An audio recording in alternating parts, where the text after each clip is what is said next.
جی دوستو، آپ دیکھ رہے ہیں کلائیڈوسکوپ۔ امریکی صدر بائیڈن نے گزشتہ روز 12 اکتوبر کو امریکہ کی نئی نیشنل سیکیورٹی اسٹریٹجی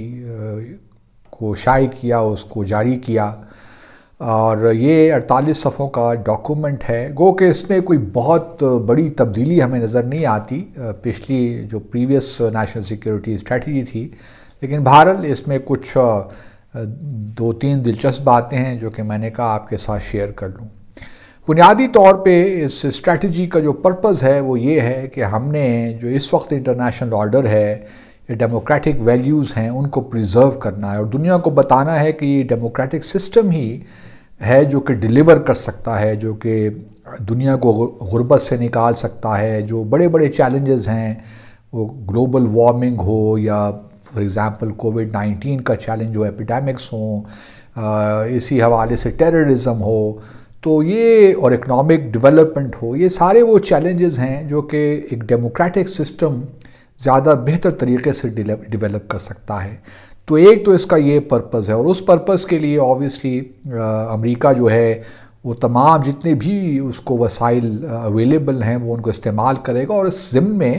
اپنی ملٹری کو بھی بہت اسٹرینتھن کرے گا تاکہ وہ ہر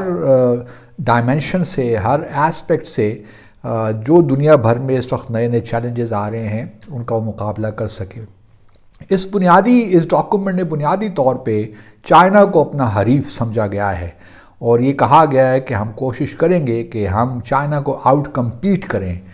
اور اس ضمن میں جو چائنا کو کہا گیا ہے کہ صرف چائنا ہی واحد ملک ہے اس وقت جو امریکہ کی ان ادر ورڈز سپریمیسی کو چیلنج کر سکتا ہے یا اس انٹرنیشنل آرڈر کو تبدیل کر سکتا ہے۔ تو چائنا کو پیش کیا گیا ہے as a main competitor,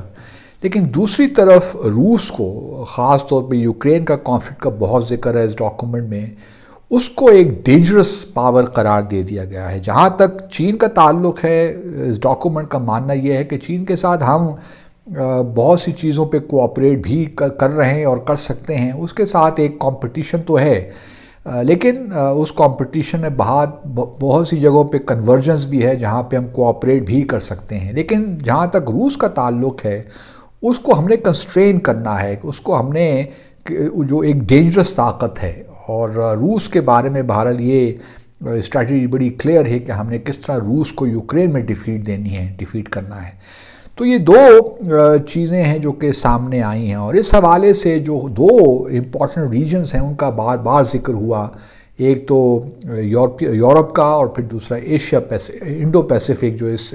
document کے مطابق۔ اب انڈو پیسیفک کی جب بات ہوتی ہے تو اس میں آبویسلی جو کوڈ ہے اس کا بھی ذکر بار بار ہوا، جو کہ جاپان، آسٹریلیا، انڈیا اور US کا ایک الائنس ہے، اور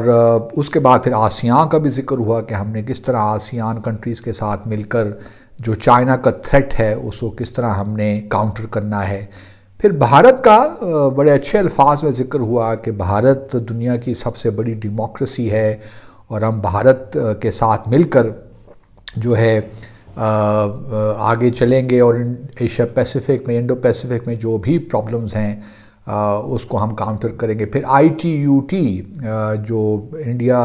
اسرائیل، I2 اور U2 امریکہ اور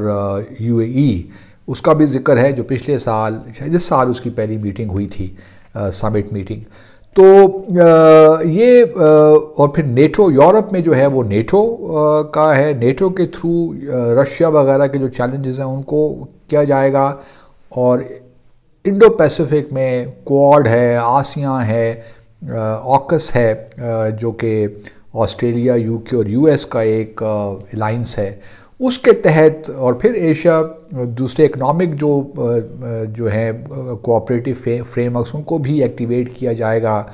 تو یہ اس ڈاکومنٹ میں جو دوسرے ریجنز ہیں جن کا ذکر ہے اس میں افریقہ شامل ہے۔ آبویسلی افریقہ میں کس طرح جو ہے امریکہ اپنا اثر و رسوخ بڑھائے گا،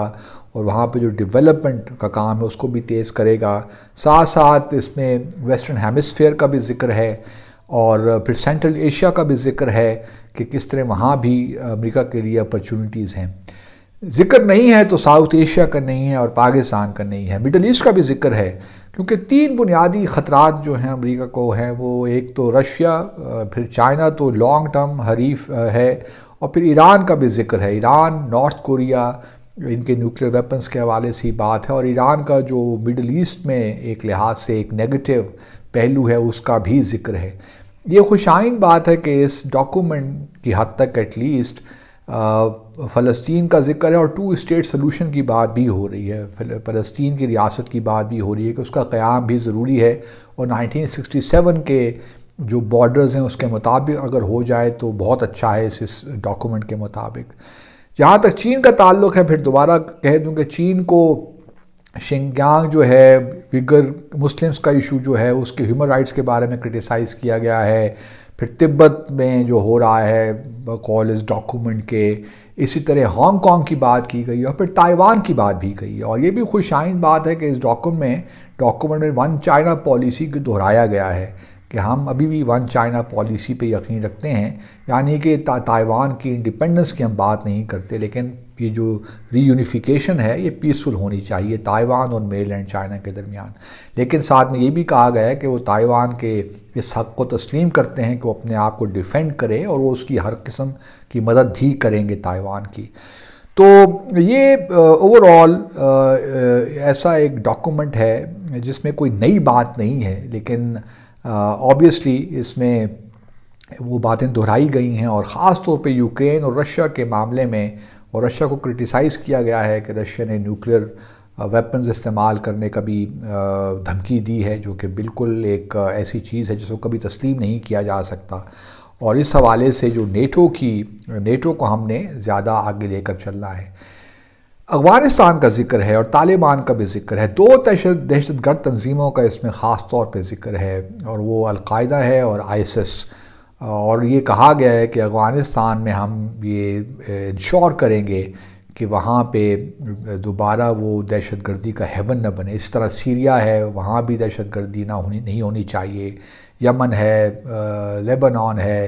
عراق ہے، ان سارے علاقوں میں جو ہے امریکہ ول میک شور، اور خاص طور پہ افغانستان کے معاملے میں کہ جو طالبان نے پبلک کمٹمنٹس ایشورنسز دی ہیں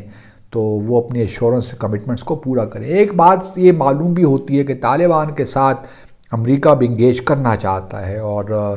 ایک لحاظ سے پاکستان بھی یہی چاہتا ہے کہ امریکہ طالبان کے ساتھ انگیج کرے، کیونکہ اس وقت طالبان کے علاوہ اور کوئی پاسبل اچھا آپشن اویلیبل نہیں ہے افغانستان میں، ورنہ اگر دوبارہ ہم نے ریورس کرنے کی کوشش کی تو پھر افغانستان میں مزید پرابلمز پیدا ہو سکتے ہیں، سول وار ہو سکتی ہے۔ تو ایک لحاظ سے اس میں اشارتاً یہ بات کی گئی ہے کہ وہ طالبان کے ساتھ انگیج بھی کریں گے، ان الفاظ میں تو نہیں کہا، لیکن میسیجنگ یہی ہے کہ طالبان کے ساتھ ہم مل کر یہ انشور کریں گے کہ افغانستان کی جو سرزمین ہے وہ القاعدہ یا ISIS کو اویلیبل نہ ہو ایز سیف ہیون۔ تو یہ ہے بنیادی طور پہ ڈاکومنٹ۔ اب اس کی امپلیمنٹیشن کس طرح ہوتی ہے، انٹرنل ڈائمنشن بھی کور کی ہے کہ ہم نے انٹرنلی US میں کیا انویسٹ کرنا ہے، انفراسٹرکچر ڈیولپ کرنا ہے، اور اپنی اکانومی کو مضبوط کرنا ہے تاکہ امریکہ دنیا بھر کے لیے ایک رول ماڈل تو رہے، ایک ماڈل کنٹری رہے کہ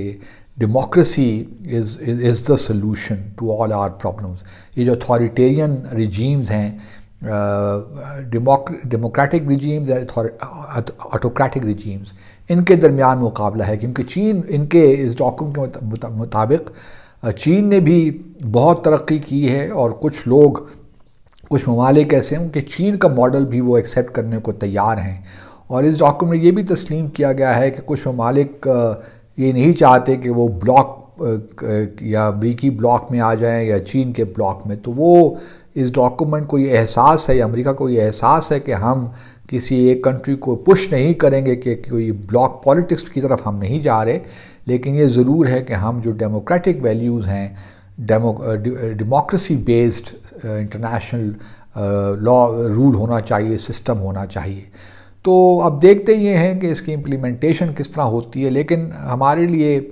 جو ہے وہ یہی ہے کہ اس میں ساؤتھ ایشیا کا کوئی ذکر نہیں ہے، پاکستان کا کوئی ذکر نہیں، اور ہمیں اس میں کوئی زیادہ پریشانی بھی نہیں ہونی چاہیے۔ امریکہ کے ساتھ ہمارے کوئی اسٹریٹجک ریلیشن شپ تو ہے نہیں،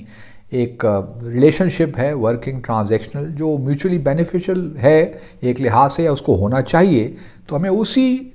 کانٹیکسٹ میں رہ کر امریکہ کے ساتھ اپنے تعلقات بڑھانے ہیں. اور چین کے ساتھ چونکہ ہمارا ایک خاص تعلق ہے، تو کوئی ہمارا اگر ہم امریکہ کے ساتھ تعلقات اچھے بھی کر رہے ہیں جو ہم نے پچھلے کچھ ماہ میں دیکھا، تو اس کا ہرگز مطلب یہ نہیں ہے کہ ہمارے تعلقات جو یا ہماری اسٹریٹجک پارٹنرشپ چین کے ساتھ ہے وہ خراب ہو یا اس میں کوئی مزید مس انڈرسٹینڈنگز پیدا ہوں. تو ایک لحاظ سے انٹرسٹنگ ڈاکومنٹ ہے، اگر آپ کو موقع ملے تو ضرور پڑھیے. دیکھتے رہیے کلائیڈوسکوپ. اللہ حافظ.